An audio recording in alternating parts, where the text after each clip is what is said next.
सम्मानित साथियों, नमो बुद्धाय, जय भीम। हमेशा की भांति एक बार पुनः हम लेकर आ गए हैं डॉक्टर अंबेडकर संदेश। आज का डॉक्टर अंबेडकर संदेश जो कि आपको मिल रहा है आवाज़ का ऑफिशियल यूट्यूब चैनल के माध्यम से। आज के डॉक्टर अंबेडकर संदेश में आप देखेंगे किस तरह से बाबा साहब यहाँ पर कहते हैं कि आपसी फूट के कारण काम नहीं बनते।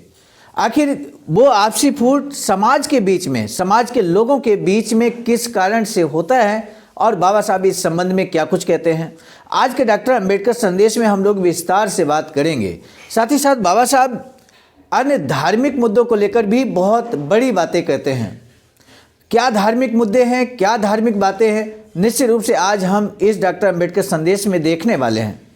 सामान्य साथियों, साथ ही साथ बाबा साहब चूँकि स्वतंत्र लेबर पार्टी बाबा साहब ने स्थापित की है और बाबा साहब चाहते हैं कि स्वतंत्र लेबर पार्टी के माध्यम से इस भारत देश में शासन सत्ता स्थापित हो, इस हेतु प्रचार प्रसार भी लगातार कर रहे हैं। तो आज के डॉक्टर अंबेडकर संदेश में जो कि प्रसारित किया जा रहा है स्थान Buddha Bodhisattva Ambedkar international centre BBAIC Sarnath Varanasi राज्य उत्तर प्रदेश देश भारत के सौजन्य से आज का जो विषय है मैंने आपको बता दिया। बाबा साहब डॉक्टर अंबेडकर संपूर्ण वाङ्मय खंड 39 भारत सरकार द्वारा प्रकाशित ये बाबा साहब डॉक्टर अंबेडकर संपूर्ण वाङ्मय खंड 39 से पेज नंबर 148 से 149 तक हम लेकर उपस्थित हो चुके हैं। बाबा साहब का क्रांतिकारी भाषण तय कार्यक्रम के अनुसार रविवार 22 मई 1938 को दोपहर 4 बजे अखिल भारतीय अस्पृश्यों के इकलौते नेता परम पूज्य बोधिसत्व बाबा साहब डॉक्टर भीमराव अंबेडकर की अध्यक्षता में यहाँ पर पूर्ण जिला वतनदार महार परिषद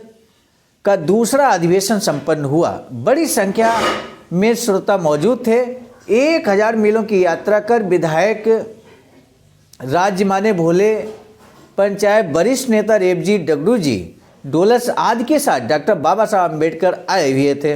अस्पृश्य समाज के कल्याण के लिए दिन रात मेहनत करने वाले विधायक राम भाऊ राख जी बोरीकर, मेसर शंकर मोहन जी शास्त्री, मजोबा दुढ़ाबड़े आदि लोग मुंबई से तथा पुणे से Bhalerao DC mission Gaikwad master और बालेहकर आदि लोग उपस्थित थे। ठीक 4:30 बजे बाबा साहब अपनी जगह स्थानापन्न हुए और सभा की औपचारिक शुरुआत हुई।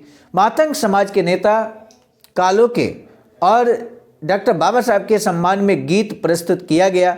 उसके बाद स्वागता अध्यक्ष केशव राणू जी शिशुपाल ग्राम पंचायत के अध्यक्ष का स्वागत भाषण हुआ। उसके बाद उपस्थित श्रोता समाज के प्रति आभार व्यक्त किया गया। उपस्थित जो श्रोतागण थे उनके प्रति समाज के प्रति आभार व्यक्त किया गया। इसके बाद सटबाजी लक्ष्मण किशन महादेव कालोखे, मेसर्स मारुति सेवाजी गायकवाड़ आदि बहुत सारे लोगों ने प्रभावपूर्ण और भावपूर्ण भाषण दिए। इसके बाद तालियों की गड़गड़ाहट के बीच बाबा साहब डॉक्टर भीमराव अंबेडकर बोलने के लिए खड़े हुए।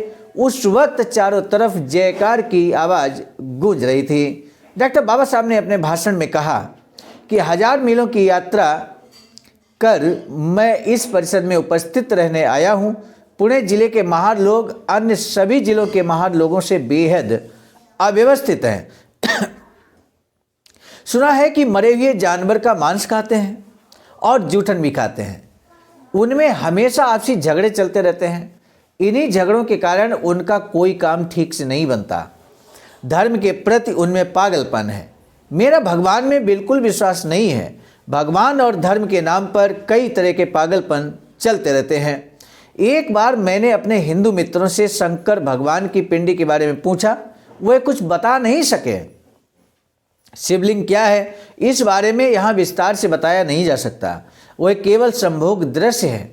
ऐसे में धर्म के श्रद्धालु लोगों के द्वारा इकट्ठा कर एक दिन की यात्रा की खातिर धर्मशालाएं बनाना केवल स्वार्थ साधना है। धर्मशाला के लिए 150 रुपये दिए गए। तब बाडे गुट ने सुनाया कि आप अगर 200 रुपये देंगे तभी हम आपको वोट देंगे। इससे बाडे गुट के लोग कितने नीच हैं इसका पता चलता है। जिला बोर्ड में किसी ढेले को खड़ा कर उसके सम्मान के लिए मुआवजा मांगने वाले समाज के नुकसान के लिए कैसे जिम्मेदार होते हैं ये आप ही तय करें। सो ऐसे लोगों से ताल्लुक न रखने में ही समझदारी है। भले वे अपने वोटों के जरिए किसी पत्थर को क्यों न चुनाव जिता दें। आगे उसका मुझसे ताल्लुक रहेगा, ये बात वह ध्यान में रखें। इसीलिए स्वतंत्र लेबर पार्टी की ओर से खड़े उम्मीदवार श्री केशव राणू जी शिषपाल और महादेव बालाजी कोकड़े को ही अपना वोट देकर चुनाव जिता दीजिए। मैं आपका शुक्रगुजार रहूंगा। आज की कांग्रेस सरकार मुंबई विधानमंडल के अल्पसंख्यक समूह के बारे में जरा भी फिक्र नहीं करती। केवल बहुमत के आधार पर वह मनमानी कर रही है। इससे किसान, कामगार और मजदूर लोगों को ही हानि होने वाली है। महारबतन बिल को जानकारी दिए जाने के बाद इस बिल को परिषद ने समग्र रूप से समर्थन दिया। सबके समर्थन से प्रस्ताव पारित हुआ। पुणे जिले में बोर्डिंग खोले जाएं और पुणे के सभी लोग ऐसे बोर्डिंग खोलने की कोशिश करें, इस आशय का प्रस्ताव पारित किया गया। जीव दया संस्था को समर्थन देने की बात कहकर उन्होंने अपना भाषण पूरा किया। जीव दया संस्था की ओर से निजामुद्दीन साहब ने जीव दया संस्था का समर्थन करने के लिए डॉक्टर बाबा साहब के प्रति हार्दिक धन्यवाद प्रकट किया।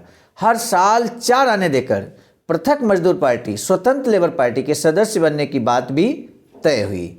आखिर करंदीकर मास्टर द्वारा धन्यवाद दिए जाने के बाद सभा संपन्न हुई। बाबा साहब डॉक्टर भीमराव अंबेडकर को गुलदस्ता और फूल मालाएं अर्पण की गईं। करीब 6 बजे के आसपास डॉक्टर बाबा साहब तथा अन्य लोग पुणे को रवाना हुए। आज का पहला प्रश्न आज के डॉक्टर अंबेडकर संदेश से यहाँ पर समाप्त होता है, लेकिन सम्मानित साथी यहाँ पहला प्रश्न हम आपको बता दें। सम्मानित साथियों, आज का जो पहला प्रश्न है वो हम आपको बता दें। बाबा साहब इस मीटिंग में स्वतंत्र लेबर पार्टी के किन कैंडिडेट्स को चुनाव जिताने की बात कहते हैं? यानी कि यहाँ पर बाबा साहब एक तरह से अपने प्रत्याशियों को, स्वतंत्र लेबर पार्टी के 2 प्रत्याशियों को, हम ये भी आपको हिंट कर दें, 2 प्रत्याशियों को यहाँ वोट देने की बात समाज से कहते हैं कि इन दोनों प्रत्याशियों को आप वोट देकर जिताएं। वो 2 प्रत्याशी कौन है, उनका नाम आपको यहाँ पर बताना है।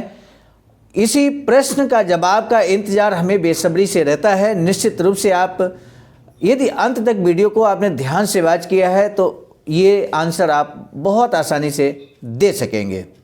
आज का डॉक्टर अंबेडकर संदेश समाप्त करने से पहले हम आपको बता दें, आज का डॉक्टर अंबेडकर संदेश हम लेकर आए थे मिशन नायक बुद्ध मित्र मुसाफिर सर, राष्ट्रीय महासचिव आवाज का नई दिल्ली की प्रेरणा में, साथ ही साथ संकलनकर्ता गुरु परम आदरणीय विजय कुमार बौद्ध जी, प्रांतीय कोषाध्यक्ष आवाज का बिहार। पुनः मिलेंगे नए डॉक्टर अंबेडकर संदेश में। अब इस डॉक्टर अंबेडकर संदेश को हम यहीं पर रोकते हैं। आप सभी को सादर नमो बुद्धाय, जय भीम।